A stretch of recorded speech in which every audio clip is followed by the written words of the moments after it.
मर गया मरदूद जिसका न फातिहा न दुरूद। अस्सलाम वालेकुम वरहमतुल्लाहि वबरकातुहू। पाकिस्तान से आकर भारत में नफरत फैलाने वाला तारिक फतेह नामी सुअर परलोक सिधार गया। जी हाँ, सही सुना आपने, राम नाम सत्य हो गया। खबर मक्खन दे, कोई नहीं हंसेगा बीच में। 1 2 3 मुर्दाबाद। जिस तरह पूरे दुनिया में पाकिस्तान को बदनाम करते रहते हैं, तो क्या आप खुद अपने धर्म में गद्दार वतन नहीं है? औरतों को चाहते कि वो बाहर आएं तो पहले वो बुरके पे पाबंदी लगा के उनको आजाद करते, बीवियों को। सारी चीजों के खिलाफ बोल, सिर्फ हिंदू मुसलमान हिंदू मुसलमान हिंदू मुसलमान हिंदू मुसलमान। अरे तू भी सुधर जा, सुअर की शक्ल के।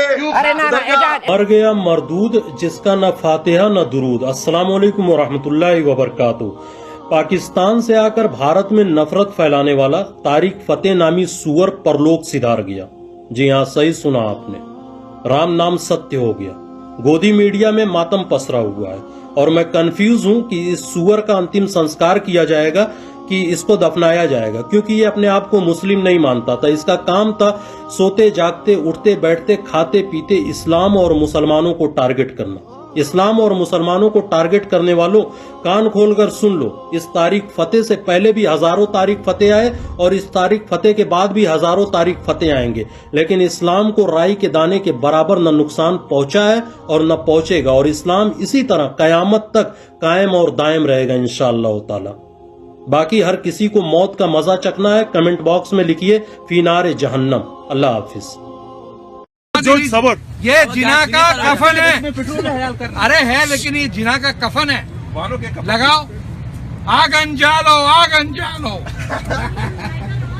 खबर मक्खन दे, कोई नहीं हंसेगा बीच में। 1 2 3 मुर्दाबाद पाकिस्तान, मुर्दाबाद पाकिस्तान, मुर्दाबाद। सर, मेरा आपसे सवाल ये है, क्या इस बात से तो इनकार नहीं किया जा सकता कि आपकी जाए पैदाइश पाकिस्तान है, लेकिन सर आप जिस तरह पूरे दुनिया में पाकिस्तान को बदनाम करते रहते हैं, तो क्या आप खुद अपने धर्म में गद्दार वतन नहीं है? तो आपको तो खुशी होनी चाहिए कि मैं पाकिस्तान की बुराई कर रहा हूँ। अगर ये मुस्लिम महिला औरतों को चाहते कि वो बाहर आएं तो पहले वो बुरके पे पाबंदी लगा के उनको आजाद करते, बीवियों को। सारी चीजों के खिलाफ बोल, सिर्फ हिंदू मुसलमान हिंदू मुसलमान हिंदू मुसलमान हिंदू मुसलमान। अरे तू भी सुधर जा, सुअर की शक्ल के। अरे ना एजाज, मुझे इन शब्दों का इस्तेमाल नहीं प्लीज। नेशनल टेलीविजन है लोगों से। ये जाकिर नाइक कहते ना, चैप्टर 235 लाइन 92 झूठ बोलता है साला। चेक करना, वो तो नंबर फेंक रहा है, खटखट खटखट खटखट। अब क्या यार, ये इतना इसको कैसे याद है? मशहूर पाकिस्तानी पत्रकार और लेखक तारिक फतेह का 73 साल की उम्र में निधन हो गया। उन्हें कैंसर हो गया था और लंबे समय से बीमार थे। उनकी बेटी नताशा फतेह ने उनके निधन की पुष्टि की है। तारिक फतेह की बेटी ने अपने पिता के निधन पर ट्वीट किया, पंजाब का शेर, भारत का बेटा, कनाडा का प्रेमी, सच बोलने वाला, न्याय के लिए लड़ने वाला। उनकी क्रांति उन सभी के साथ जारी रहेगी जो उन्हें जानते और प्यार करते थे। नाम मुकुंद दवे, बेरोजगार हूँ। आपने बोला है कि जो इस्लाम कबूल करता है उससे हजारों गुना माफ हो जाता है, मगर मेरे हिसाब से सबका मालिक एक है, और एक मालिक होते हुए किसको ये नज़र से देखता है और किसको वो नज़र से देखता है। हिंदुओं को माफ़ नहीं करेगा और जो इस्लाम धर्म स्वीकार करता है उसको माफ़ कर देगा। ये कौन सा ऊपर वाले का कानून है जो मेरी समझ में नहीं आ रहा है? बहुत अच्छा सवाल, बहुत अच्छा सवाल। मालिक एक तो सारे इंसानों के लिए अदल भी एक होता है। बहुत अच्छा सवाल, बहुत अहम सवाल। भाई का सवाल है कि ये किधर का मुसलमानों को माफ़ करता है, हिंदू को नहीं माफ़ करता है। मैंने आपसे कहा कि जो इंसान नाम का मुसलमान है, उसका नाम मोहम्मद अब्दुल्ला जाकिर है, तो वो काफ़ी नहीं जन्नत में जाने के लिए। मुस्लिम का मतलब वो इंसान जो अमन हासिल करता है अपनी ख्वाहिश अपनी मर्जी से खुदा के अहकामात पे अमल करने के बाद। यानी जो इंसान अपने मालिक के अहकामात पे अमल करता है वो सच्चा इंसान है। वो नाम का क्या है उसका मैं कोई लेना देना नहीं। यहाँ मैं कह रहा हूँ कि जो इंसान अल्लाह के अलावा किसी के साथ शिर्क कर रहा था, आज शिर्क करना छोड़ दिया, आज उसके गुनाह माफ होंगे। चाहे कोई भी हो, आप भी अगर कहते कि मैं शिर्क करना छोड़ दूंगा, अल्लाह के अलावा किसी और की इबादत नहीं करूँगा जो हिंदू मज़हब की किताब में लिखा है, और मैं मानूंगा आखिरी पैगंबर मोहम्मद सल्लल्लाहु अलैहि वसल्लम में, चाहे आप ईसाई है, चाहे आप हिंदू है, चाहे आप यहूदी है। आज आप अगर अपने मालिक का कहना मानेंगे तो आपका मालिक आपको माफ़ करेगा, लेकिन अगर आप कहेंगे मेरा मालिक एक, लेकिन मालिक का कहना नहीं मानेंगे तो मालिक कैसा माफ़ करेगा। मिसाल के तौर पे एक एग्जामिनेशन होता है, टीचर सारे तालिबे इल्म के लिए बराबर है।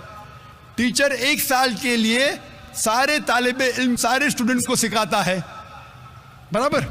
लेकिन एग्जामिनेशन में जो टीचर पूरे साल भर सिखाता है, जो तालिबे इल्म वो टीचर के सिखाए मुताबिक एग्जामिनेशन पेपर में लिखता है, वो पास हो जाएगा। जो तालिबे इल्म टीचर जो सिखाता है उसके खिलाफ काम करता है तो टीचर क्या उसको पास करेगा?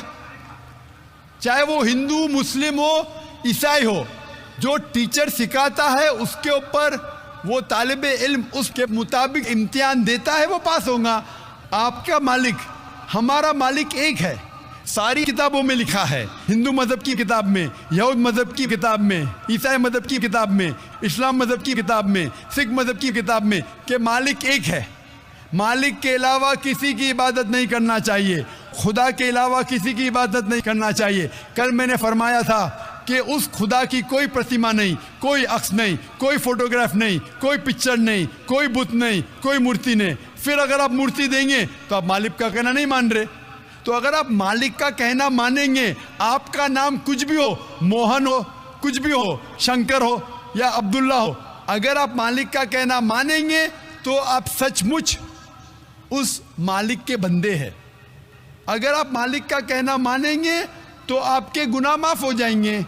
तो ये अरबी में कह रहा हूँ कि मुस्लिम, तो लोग को ये लफ्ज़ से नफ़रत है। अगर नफ़रत है तो मैं मुस्लिम लफ्ज़ को निकालता हूँ, मैं ये कहता हूँ जो भी इंसान अपने मालिक का कहना मानता है उसे अरबी में कहते हैं मुस्लिम। लेकिन आपको मुस्लिम शब्द से नफ़रत है, मुस्लिम शब्द को निकाल दो। मैं ये कहूँगा जो खुदा के अहकामात पे अमल करता है, खुदा के कलमात पे अमल करता है, ये मानता है कि खुदा एक है, उसके अलावा किसी की पूजा नहीं करना चाहिए, वो इंसान के गुनाह वो मालिक माफ़ करेगा। आप अगर मानेंगे खुदा एक है, आप मानते खुदा एक है, आप मानते खुदा के अलावा किसी और को पूजना नहीं चाहिए, मानते? हाँ क्या नहीं मानते? आप मानते बुत परस्ती गलत है, आप मानते कि मूर्ति पूजा गलत है, आप मानते कि आखिरी पैगंबर मोहम्मद सल्लल्लाहु अलैहि वसल्लम है? नहीं मानते। मैं सिर्फ हवाले दे सकता हूँ आपकी किताबों में से सिर्फ घंटों तक, जिसमें लिखा है मोहम्मद सल्लल्लाहु अलैहि वसल्लम आखिरी पैगंबर है। बिस्मिल्लाहिर्रहमानिर्रहीम। अस्सलामु अलैकुम दोस्तों, मैं उम्मीद करता हूँ कि तमाम अहबाब खैरियत से होंगे और ईमान और सेहत वाली ज़िंदगी से मुस्तफ़ीज़ हो रहे होंगे। अल्लाह ताला तमाम मुसलमानों को सेहत और आफ़ियत वाली और ईमान और इस्लाम वाली ज़िंदगी अता फ़रमाए। दोस्तों, उम्मीद करता हूँ कि आपको हमारी वीडियो पसंद आई होगी। बहुत ही खूबसूरत वीडियो थी। मैं कोशिश करूँगा कि ऐसी ही खूबसूरत वीडियोज़ लेकर आपके लिए हाज़िर होता रहूँ। ऐसी ही खूबसूरत वीडियोज़ के लिए और ये पैगाम आगे लोगों तक पहुँचाने के लिए हमारे चैनल को सब्सक्राइब करें और हमारी हर वीडियो को शेयर कर दिया करें ताकि ये पैगाम हर मुसलमान को पहुँच सके। तो उम्मीद करता हूँ आपको हमारी वीडियो पसंद आई होगी। आपसे दोबारा एक नई वीडियो के साथ मुलाकात होगी। तब तक के लिए अल्लाह हाफिज़, अल्लाह निगहबान। अस्सलामु अलैकुम।